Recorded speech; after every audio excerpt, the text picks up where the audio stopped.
morning mga ka-wonder from Nha Trang, Vietnam. It's our first day here in Nha Trang, Vietnam. Time check, it's 6 a.m. So, maaga-aga tayo ngayon kasi sobrang exciting kasi meron tayong bagong activity na gagawin. Alam nyo ba? Magpa-paramotor tayo today. Alam niyo yung paramotor, para siyang paragliding lang din or parasailing. Lilipad ka sa taas. Siyempre with the guide kasi hindi naman tayo tapos yun yung ma-experience natin ngayon. Sobrang ayun, yung araw grabe, tumatama na. So nag-sunrise na. And andito tayo sa hotel natin, Alana Hotel. Okay naman, okay siya. Nakatulog ako ng maayos kagabi. Tapos gusto ko yung room. Ang lang, medyo downside lang is yung wifi nila medyo mabagal. Yun lang. Pero kung may data kayo, okay naman siya. Siguro dahil marami rin silang guests, ganyan. Tapos for the price na 1,900 per night yata yan with breakfast na. Tapos ayan nagpa-backpack tayo ng breakfast ngayon. Kaya sulit na rin. Ayan Alana Nha Trang Beach. So 6 a.m. to 9 a.m. kasi sila. Ang pick up natin ngayon is 6 a.m. Actually nasa harap ko na yung transport natin. Kaya ito yung maganda dito sa nabook nating tour. Kasama na yung pick up sa hotel and also hihatid ulit kayo sa hotel. So 6 a.m. to 9 a.m. yung schedule natin. Kaya sobrang excited ako. Yung ibang details about this tour is i-update ko kayo later. I wonder, so nakasakay na tayo dito sa ating shuttle. So sinundo tayo on time, 6 a.m. Nasa harapan na siya mismo ng hotel natin. Medyo lang yung boses ko kasi syempre umagang-umaga, ang aga ng natin. Pero ang ganda ng vibe ng Nha Trang. Ayan kung nature lover kayo, ayan na yung araw. Yan na yung sunrise. Ganda-ganda dyan Pag may time tayo mamaya maglalakad tayo sa beach. Ang ganda, daming puno. Parang ang ka-vibe niya talaga is parang Danang din. Kaya kasi coastal area din yan yung Danang meron din silang Mikey Beach Pero ito hindi ko alam kung anong klaseng beach. Daming may mga nagzo-zumba. Ayan, zoom natin ng konti para makita nyo. Ayun na yung araw. That's sunrise. Lapit lang natin dyan. Siguro mga 2 minutes lang nandyan na tayo. Ang maganda, maluwang din yung kalsada nila. May citadines din May mga naligo Yung mga yun, naligo sila sa beach. Naglakad lang silang. Lapit lang natin. 2 minutes. Siguro 2 minute walk lang tayo from the beach. Tapos ganito yung yung mga nila, mga accommodation nila dito. May iba, may mga, may Circle K. Parang wala pa ako nakikitang 7-Eleven nga lang. Parang ka-vibe na lang din yung mga ibang cities or ibang provinces sa Vietnam, itong Nha Trang. Pero mas maluwang yung kalsada. And also, high-rise yung mga building nila. Ayan, kung mapapansin nyo, high-rise yung mga building. Siguro offices. Tas yung most of them are hotel. Parang ito, hotel daw to. Artness Hotel, ito Kalina Hotel and Spa. Ayan. Medical center pala siya. Ayan, ganyan. So, medyo hindi pa ganoon ka busy kasi maaga pa, 6 a.m. pa lang. So, update ko na lang kayo kapag ilang minutes tayong magta-travel from our hotel dito sa center, Nha Trang Center, tapos hanggang sa makarating tayo.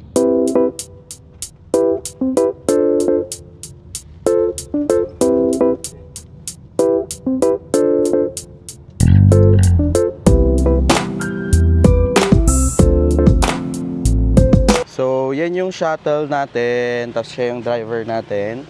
And andito na tayo. Mga siguro 10 to 15 minutes lang na drive bago tayo makarating dito sa may nila. Sa stop nila. Hello. Hello, good morning. Where are you from? We're from the Philippines. Philippines. Yeah. So ito yung hideout nila. Cute ng tent.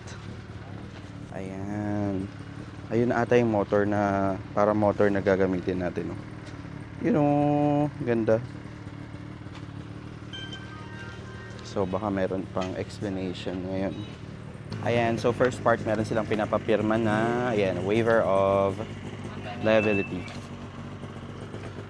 So this release of liability or waiver of claims, assumption of risk, and indemnity agreement is executed. So sign lang tayo. Yan, ganito yung gagawin natin. Ayan o, buy Kung Fly Vietnam, ganyan. So this is para motor, ganyan siya, ganyan yung itsura niya. Actually, ano na nila, wina-warm up na nila sa harapan natin. So medyo against the light lang. Pero dito yung spot na pag-aanuhan natin. Ayan o. Ayan, ganyan. Ganyan yung gagawin natin mamaya. Medyo against the light lang. Mamaya papakita ko sa inyo ng mas maayos. Nilalatag na nila doon sa part na yun. Tapos, ano bang meron dito? Yung parang ano, kung saan lang tayo magdadak. Okay. Yan. So, while waiting, may food silang binigay dito. Ganito. Snacks lang naman siya. Ayun. Tapos water. So, explain ko lang yung mismong binook ko sa Klook. Ayan. So, ang name niya talaga sa Klook is ito, Paragliding Experience in Nha Trang. Pakita ko naman sa inyo. Tapos, ang kasama dito is Paragliding Experience, Premium, Round Trip Transfer included. So, kasama na siya. Tapos, ayun.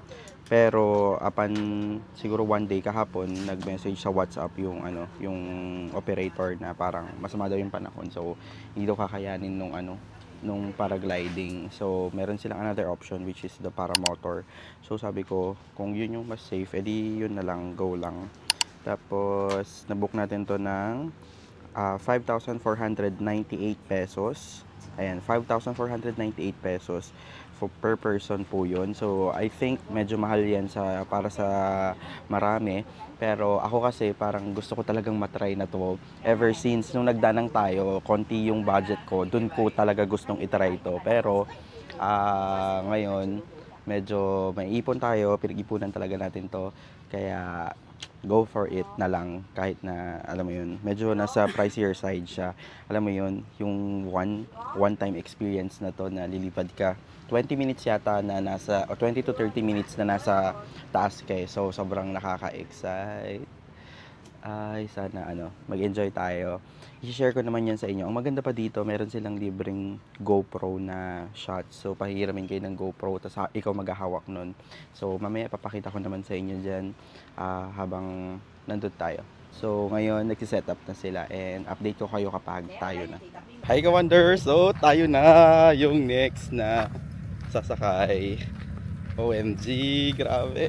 Nakaka-excite. Ito na nasa harap natin. Hi, ka-wonder! So, ito yung sasakyan natin. Here. Tignan mo. Ganyan siya. Ito yung paramotor. So, ito, ganito siya. So, dapat, di ba, paragliding tayo. Pero, paramotor yung sinadjust nila kasi yung sa weather ngayon. So, siguro sa likod ako sasakay. Or, hindi harap, syempre, para makita natin yung view. Tapos yung kasama natin na siguro yung driver nitong para motor na to is dun sa likod. So inaayos na nila yung parang ganun niya. Diba? So mamaya hindi ko alam kung anong next na gagawin natin. Tay Bắc anh nhá. Tay nhiều đấy ạ. Tatlo sila. Okay. Yeah. You ready? Okay? Yeah. Let's go. Yeah, ready. Mở ra cái.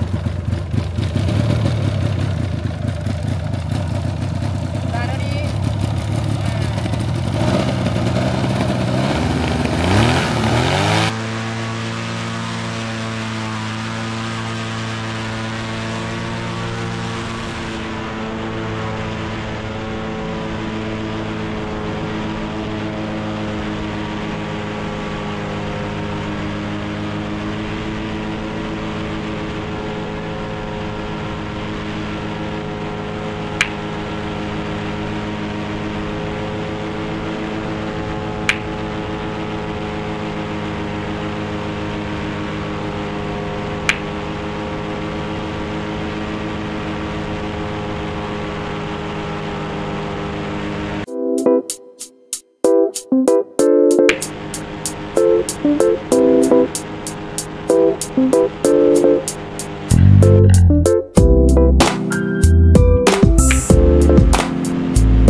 Success!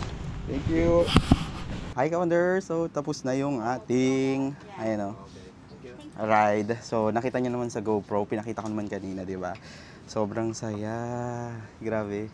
Makita mo yung yung coastline ng Nha Trang, tsaka yung top view. Iba talaga pag nakikita mo yung top view ng isang lugar eh. Iba rin yung beauty niya. Tapos okay din, maganda rin yung panahon kaya okay din. Tsaka maganda rin na umaga tayo nag-start. 7:20. So, umalis tayo 7, tas 7:20 tayo nakalapag. So, mga 15 to 20 minutes din. So, sulit din naman. And also, ano pa ba?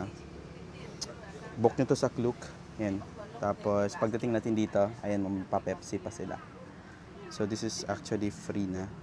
Pero, grabe yung flavor niya. Hindi ko alam. Parang, ano bang flavor to? Raspberry? Oh, tignan mo, di ba? Ang ganda ng flavor. We have souvenir and Grabe. So, kukunin lang natin yung yes. yung ating videos. We have souvenir and Ah, wow. What's this? Oh, may souvenir pa sila. Oh, dude. Look at this. What's this? Ayan siya. Your phone, iPhone? Yeah. Please. I send video. Sure. I'll just download GoPro. Do I need to download GoPro? No No more? No need. Okay. So, unboxing na natin tong nila. Kaganapan nila. Wow! Look at this! Meron silang pabaso. So, this is Fly Vietnam. And, ayan, Saint Valin. Ganda. Tapos, meron pa silang certificate. Ayan o. Ayan, dilipad ng ibang Kita niyo? Wow! Tapos ito yung certificate natin. This certificate has flown on an extraordinary and exciting paragliding flight via Fly Vietnam Paragliding. Ayan, August 3, 2025. Tapos may pilot signature pa. Ayan yung name nung pilot.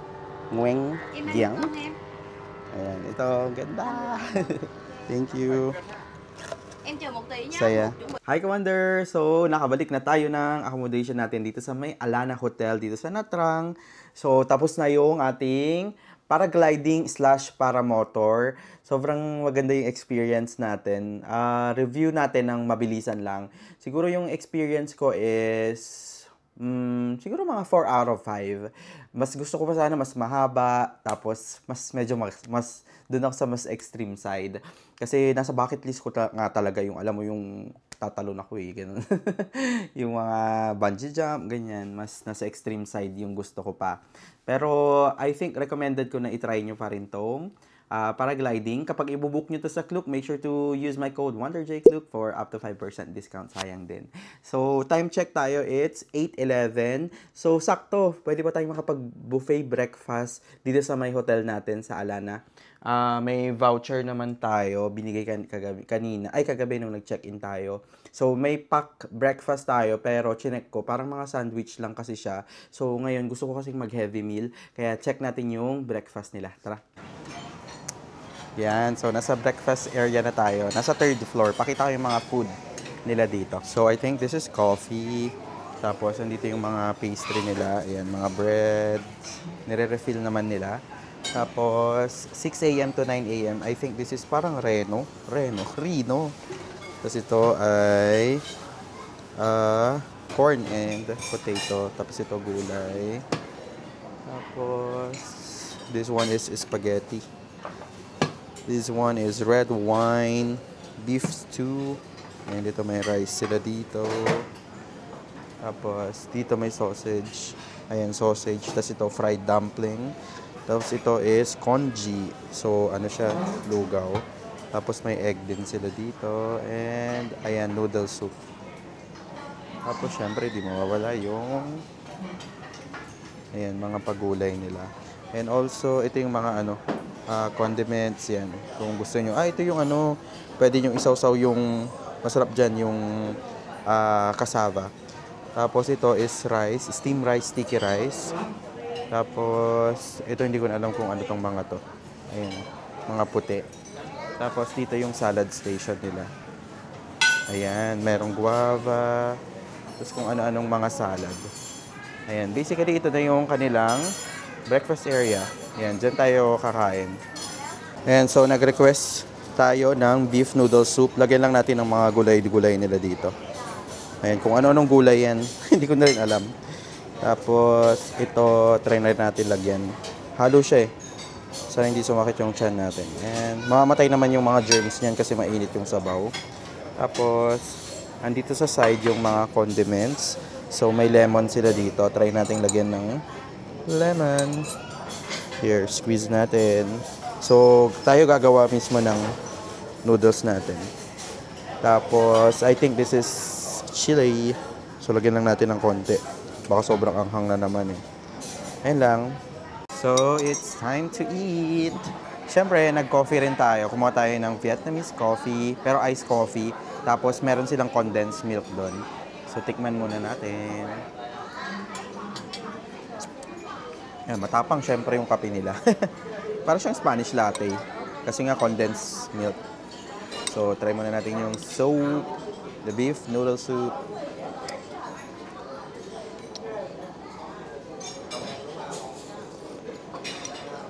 Wow! Yan. Yun ang gusto ko sa sabaw nila eh. Mild lang. Parang kapag may sakit ka, ganun. Tapos, yun yung pinapakain sa'yo. Ganyan siya. So, gusto ko ng mga pagkain na mild lang ang lasa. May mga gulay-gulay. Also pala, meron ako nakita may sila, dessert station sila. May mga banana muffin, ganyan. Mga cakes sila sa gilid. May waffle, ganyan. Hindi kasi siya kasya doon siguro kanina, kaya sineparate nila.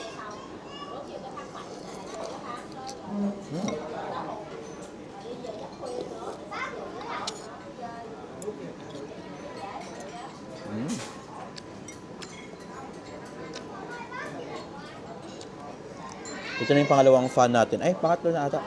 Kaya, medyo, siguro sa 4th tsaka 5th doon ako magsasawa.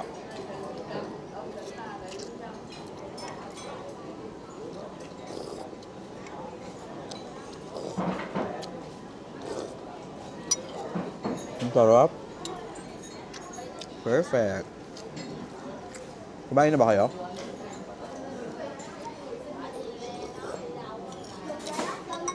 Pag hindi pa, kumuha kayo ng pagkain nyo. Tapos, sabayan nyo akong kumain.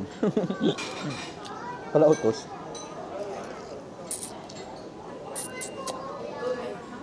Okay. So, i-next muna natin tong rice. Siyempre, hindi mauubos. Mawawala ang rice. Kumuha rin ako ng egg, sausage, and fried rice. Mahaba-haba yung araw natin ngayon, kaya kailangan ko kumain ng marami. Kasi pupunta tayo doon sa largest amusement park. Pero sa next vlog na siguro yon. Dito muna tayo. Pero magpapahinga pa na tayo ng konti. Mag-aaga pa naman eh. Nasa 8:20 AM ata siguro. Siguro alas tayo mga before lunch para medyo makapahinga muna tayo.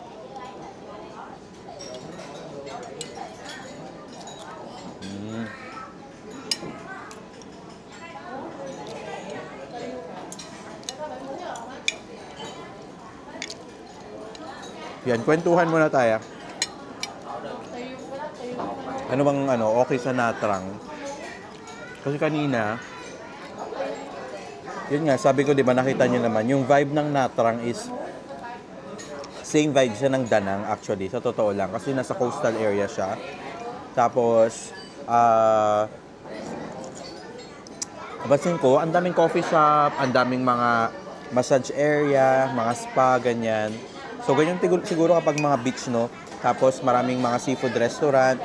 Kasi nga, malapit nga sila sa beach, kaya siguro mura din kasi yung, di ba? Nakita nyo kagabi, ang sarap nung kinainan natin. Malapit lang yun dito sa Alana Hotel, siguro mga 2 minutes walk lang. Pwede kayong kumain doon. Mix siya, may mga ano rin naman silang food doon. Like pizza, meron din. Kung ayaw nyo naman seafood, pwede rin kayong kumain doon. Tapos may mga parang value meal sila na parang may rice na, tapos meron siyang ulam. Nasa mga around 100, yan, mga 100. So, convert nyo times 2, siguro 200 pesos per meal. Pwede na, mura na yun.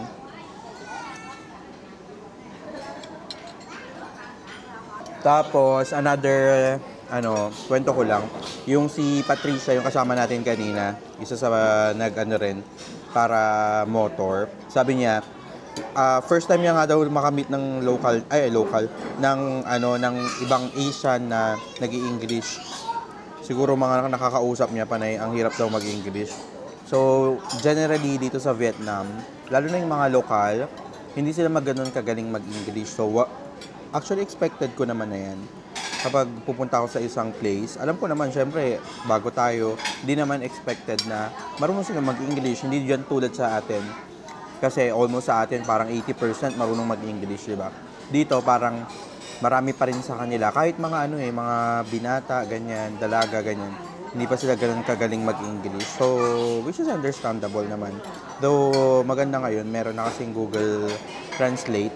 So, makakapag-usap pa rin kayo kahit na hindi English yan. Medyo nga lang hassle kasi papakita mo yung phone mo, ganyan. Tapos ito-translate mo yung mga gusto nilang sabihin, parang ganun. And so, kain na muna tayo and siguro dito na muna natin i-end tong video na ito kasi mamaya magpapahinga lang naman tayo. Tapos after lunch, i-update ko kayo. Doon naman tayo pupunta sa may Vinpearl sa may dito, yung pinakamalaking amusement park o yung explore pa natin tong Natrang. So, sana nag-enjoy ka sa video na ito. Pag nag-enjoy ka, make sure to hit that like button para mas ma-recommend pa tayo na YouTube. And also, subscribe ka sa ating channel para, alam mo yun, updated ka sa mga kaganapan natin sa travels natin. And also, kapag may urgent question kayo, message nyo lang ako dito sa mga social media accounts ko kasi mas updated ako dyan. And pag may mga suggestions pa kayo or questions, comments, comment down below. This is Wonder J saying bye-bye mga ka-Wonder and see you sa mga next na videos. Bye!